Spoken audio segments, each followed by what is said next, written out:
In January 2020, I went to Kyrgyzstan with an Erasmus Plus program. We were there with teams from Sweden and Poland. Kyrgyzstan is a landlocked country in Central Asia, which borders many countries, including Kazakhstan, China, Tajikistan, and Uzbekistan. Our trip started in Bishkek, the capital of Kyrgyzstan. The aim of the trip was to meet with many different civil society organizations that are using advocacy and activism to fight for change within Kyrgyzstan. The organizations and individual activists that we met during this trip were all focused around youth empowerment, feminist rights, LGBTQ+ rights, reproductive rights, and environmental activism. At our first dinner in Kyrgyzstan, we immediately met up with a Polish team that was there as well for the Erasmus Plus program, and we met Aizat, a feminist activist. She wrote a feminist fairy tale book for kids in Kyrgyzstan, which is now available in certain bookstores. She also works with feminist organizations in Bishkek, but also choreographs feminist dance performances. Another really cool thing was that the place that we had dinner at that night is actually an LGBTQ+ safe space. In a country where being gay openly or LGBTQ+ member openly is not easy, it was really cool to see that there were spaces that LGBTQ+ couples and people could go to enjoy a meal and just be able to relax and be themselves. Our second day, we got to explore Issyk-kul. Issyk-kul is one of the biggest lakes in the world. It's the 10th largest by volume, 6th deepest, and it's a lake that never freezes. We got to just go and see things around the lake.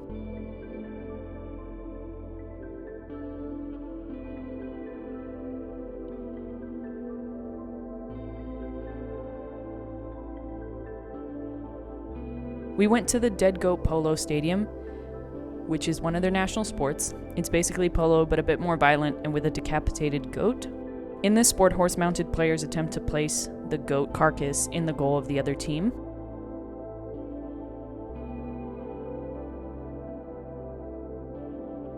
We also got to walk through a beautiful canyon and just explore nature. Kyrgyzstan is often called Central Asia's Switzerland, and it's really easy to see why, because they have so many mountains, and we were there in the winter and they were covered with snow.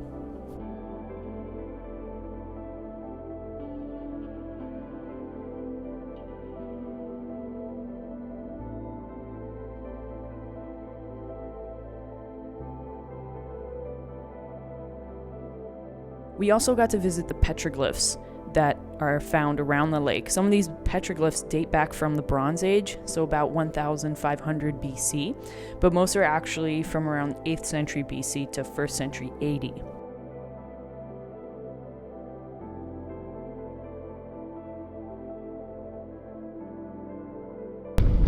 After a beautiful day in nature, it was time to go back to Bishkek and talk to some more organizations. The first one that we visited was the Alliance for Reproductive Health. Sex education and reproductive health is not something that is widely available in Kyrgyzstan. It's not often taught in schools, so the Alliance of Reproductive Health takes it upon itself to educate and to train people about reproductive health. Their interest groups include refugees, internal migrants, homeless people, youth, and injecting drug users. Their clinic in Bishkek is also one of the places that women can go to get a safe abortion.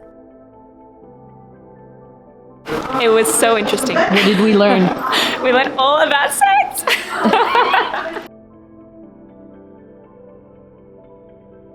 Another organization that we got to visit was the Institute of Youth Development.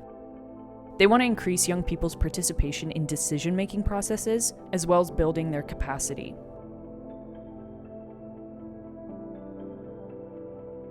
I think showing the opportunities for young people to develop their own businesses, which I think is super important for them to know, and the girls to know that they can make a business. Show my legs. Do it. What's going on? Oh my god, well look! Nope. What? She can't move. Oh! Going on this trip also meant we got an itinerary with all the cool organizations we were going to meet. Often, a lot of addresses and times and places were said where we were going to be and what we were going to do. However, there were certain organizations where we received very little information going into it. One of them is Kyrgyz Indigo. Kyrgyz Indigo is an LGBTQ plus organization, so we never got an address. When we went to go visit them, we got into a taxi. We weren't allowed to talk about where we were going to. We got dropped off somewhere, and there we moved on to where their head office is. We personally never knew the location of their head office. This is purely because of security reasons. It is not easy being an open LGBTQ plus person in Kyrgyzstan, let alone the fact people that are working to promote rights. LGBTQ plus rights is not something you can easily and openly talk about in Kyrgyzstan. Kyrgyz Indigo work with LGBTQ plus rights strengthening. They work with the media to try and change the narrative around LGBTQ plus people. They have a lot of psychological help and building capacity of LGBTQ plus people. They provide shelters in Bishkek and Osh city for adult LGBTQ plus people, and they're trying to protect the rights of LGBTQ plus people. They also work a lot with HIV/AIDS in testing and preventing. Our message is not sending to people that LGBT they are victims. We send the message that we are strong and we are people who can be useful in our country. Oh, I really enjoyed that organisation. Really inspiring. I don't know, a bit intense. Just because the work that they're doing, I think, is really challenging and hard, and they've got a lot of roadblocks, but they're so positive. The next organization that we visited was BFI, Bishkek Feminist Initiative. They are based on the principles of collective emancipation, solidarity, mutual support, equal decision-making, and nonviolence. They just want to promote feminist values and ending all forms of oppression, so sexism, homophobia, transphobia, ageism, ableism, nationalism, xenophobia, Islamophobia, class and socio-economic oppression, and more. Very interesting, as always. As always. Could you be a little bit more specific? Girl power. Girl power. Our last night in Bishkek, we had a dinner with a lot of different activist groups. We met with a teenage magazine that promotes youth for justice and equality. We also met with another LGBTQ plus organization with a grassroots platform for advancement and protection of human rights of LGBTQ plus people in Kyrgyzstan and Central Asia. We met with an activist of Move Green, which is a youth environmental movement. We also met with an activist from the Women's Support Center. It was nice to meet and talk with all of these activists in a more casual setting. It just led to more open conversations and discussion and sharing of ideas.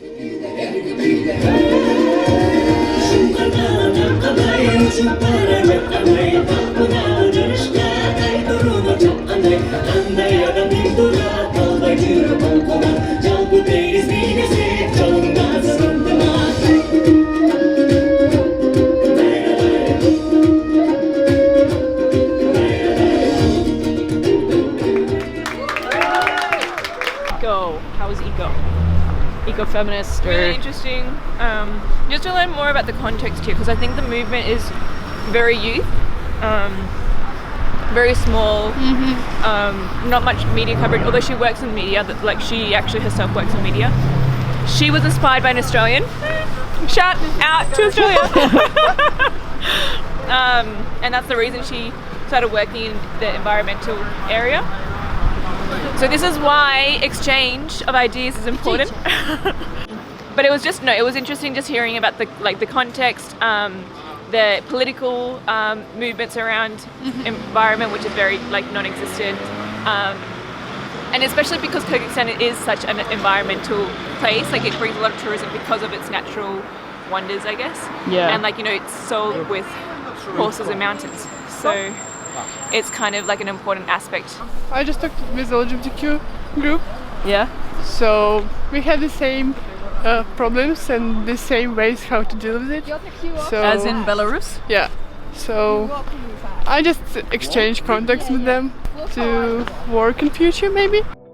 Our last day in Bishkek, we met with two very inspiring organizations. The first one is an activist group of women with disabilities that's working to empower girls and women with disabilities in their daily struggles with inaccessibility and discrimination.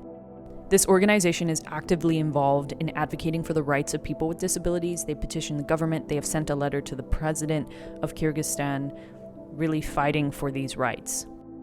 They organize summer camps and events for girls and youth and older women with disabilities so that they can connect and share their experiences. Yeah, it was an amazing meeting. I think it was the best meeting because of the sensitive topic. Yeah. And people were so nice and Smiling. I see potential in them, and what they're doing is the best that they can do. And what is more important is they have this enthusiasm to continue. I think it was really amazing. I really liked it. The people, they are doing very, very important work, but it's also very disheartening to hear everything they have to go through just to live a normal life. The fact that, like, yes, okay, even if they get an education and they have a diploma, which is already a struggle to get, even after that, they might not even get a job. One thing that stuck out to me was definitely the stigma and how it seemed like a lot of the people that had experiences of being quite isolated for some time before they got involved in this organization. And most of the women there had supportive families, apart from one that her family had quite a bit of anxiety of letting her join this organization. The second organization we met with that day was Kyrgyz Satellite. This is a group of young women between the ages of 17 and 25 that have enrolled in the Kyrgyz space program. Kyrgyzstan doesn't really have a space program, so this group has created it. These girls are creating a satellite to go up into space. This satellite that they're creating is used to conduct scientific research in low Earth orbit. A lot of these girls had never coded before and have through this program learned how to code and learned how to build a satellite. They have mentors that are part of NASA, and these young girls are really shaping the way for other people. These girls are really great role models for everything because they are doing something that not even the Kyrgyz government is doing. The Kyrgyz government does not have a space program, is not building a satellite, but these girls are, and they're showing that women are badass and that you can do whatever you want to do. Thought they were amazing. Yeah? Absolutely amazing. Yeah. 18 years old and they're doing that. I know! 18 years old and they're making a Satellite to go to space. They're going to space. What are we doing with our lives? But they're inspiring all these young kids. That's what makes them so amazing. Is like as other people mentioned, like they're creating a path for other girls and seeing like literally the sky's the limit, or not even the sky's the limit. Like the stars, space is the limit. After visiting that organization, it was back to our hostel to pack up our stuff and make our way to the airport because we were going to go to our second city in Kyrgyzstan, Osh. Osh is the second largest city in Kyrgyzstan, and it is located in the south of the country. It is a little bit more rural than Bishkek is. Our time in Osh would also involve a group of Kyrgyz youth that would join us in visiting all these civil society organizations. Novaritam is the organization which we had a partnership with, which is why we went on our Erasmus Plus program. Novaritam is based in Osh and is a non-religious, non-governmental, non-political organization which operates in southern Kyrgyzstan. It provides a platform for youth to have an opportunity to gather and realize their ideas to improve local communities. Our first stop was to explore Sulema Mountain. The mountain is the only World Heritage Site located in Kyrgyzstan and is located in the city of Osh. It was once a major place of Muslim and pre-Muslim pilgrimage.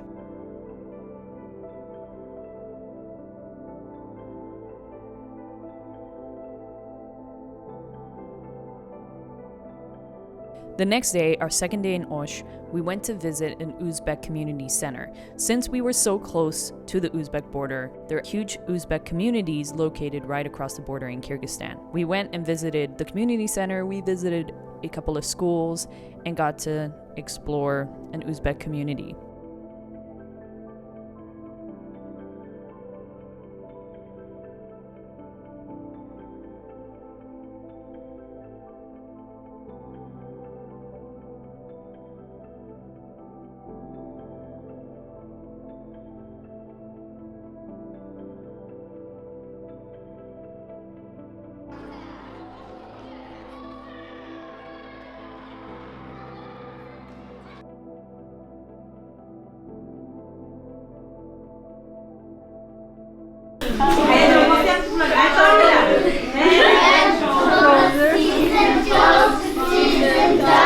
It was great, very insightful.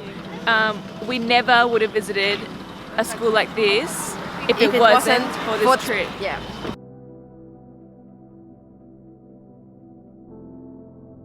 That afternoon, we met with local policymakers of Osh about the environment. They were talking about how they try and lessen companies' environmental impact. However, it's obviously hard to check up on companies and their environmental impact as there's a lot of corruption in Kyrgyzstan. Next, we had a workshop from a member of the Polish team. The workshop was about vegan and veganism, and a lot of these youth in Kyrgyzstan had never heard about a vegan diet. Some of the Kyrgyz participants even tried eating vegan for a meal right after the vegan workshop, which was very cool. In between meetings and workshops, we also just had dance parties and lots of good food to up our energy. The next day, we visited Ololo House, which is a co-working space. In Osh, they also have other offices in Bishkek and are opening one in another part of the country as well. They have a lot of different organizations that are within this co-working space. And after walking around and touring the place, we actually got an art workshop from one of the organizations that works there.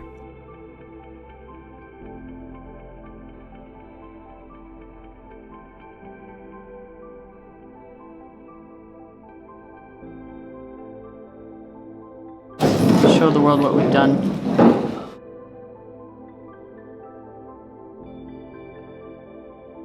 After Ololo House, we visited Youth of Osh. It was established in 2008 to help develop young people as active citizens in Kyrgyzstan by strengthening their capacity and promoting their interests in the community. They develop youth leadership, they organize youth volunteer clubs, they support youth initiatives, they really promote youth to solve social issues within their community. After that, we went to Next Co-working, another co-working place, but it was very youth-oriented, a place to work, to share ideas, to network. They have a lot of workshops and trainings that young people can follow. The next day, we had a peace table with local decision makers on the subject of discrimination.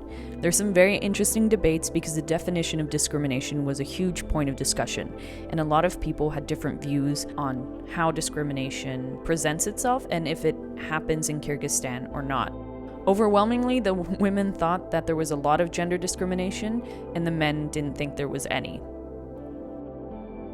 Interesting. Yeah? Yeah, because there was nice debate between a range of people. There was young, old, a lot of different people from different backgrounds. Yeah. Talking about stereotypes, talking about policies, like gender stereotypes specifically. Like some pretty heated conversations. After this very interesting discussion on discrimination, we went to explore the Osh Bazaar and we had some amazing local tour guides. Some of the girls from the youth group from Kyrgyzstan took us all around and let us taste some amazing food and just showed us around this huge bazaar.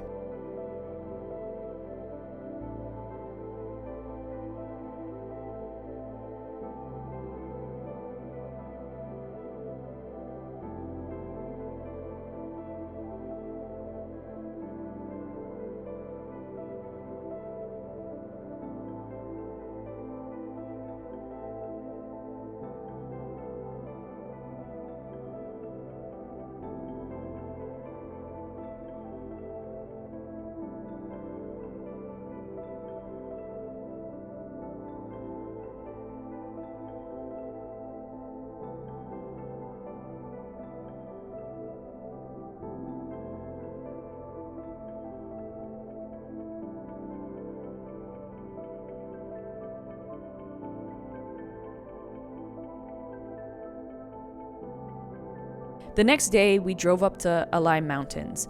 We visited the organization Active Alai. This organization is for youth, and they have many activities like sports and workshops that youth can join and follow to build their capacity. After visiting that organization, we went hiking. We decided to hike up the snowy mountains just to get back into nature and to get some fresh air. There's a lot of pollution in the cities, so it was nice to just be able to clean our lungs and get out and do something active.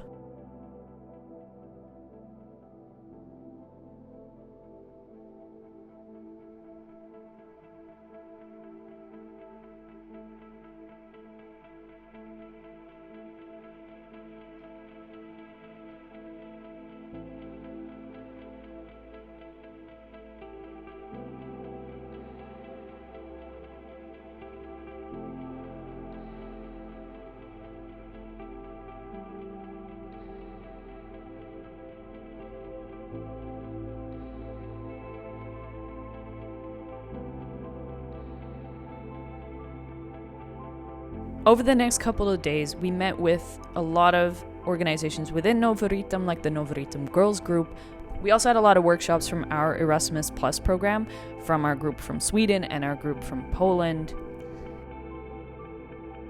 We had movie nights and interesting discussions at Novoritem, as well as meeting with Osh government on youth. They talked a lot about how they're trying to involve youth in civil society organizations and trying to solve problems within their community. And we also met with a lot of different organizations along the way.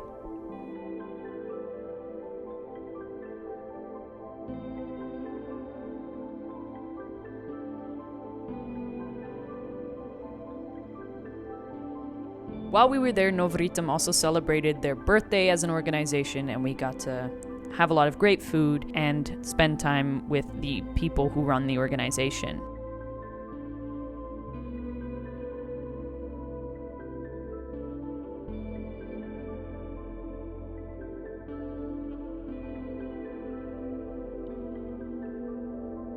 One of my favorite organizations that I went to was actually one that wasn't part of the trip. One of the girls that we met from the Kyrgyz side worked at this organization that is helping kids learn English. So they have this place called the English Zone. On the bottom floor, there are ping pong tables and games and music, and upstairs are the classrooms where kids learn English. And the only rule they have is that when you're in this building, you only speak English. We went there during our free time and actually got to play a lot of games with Kyrgyz youth and just enjoy ourselves and meet a lot of cool people.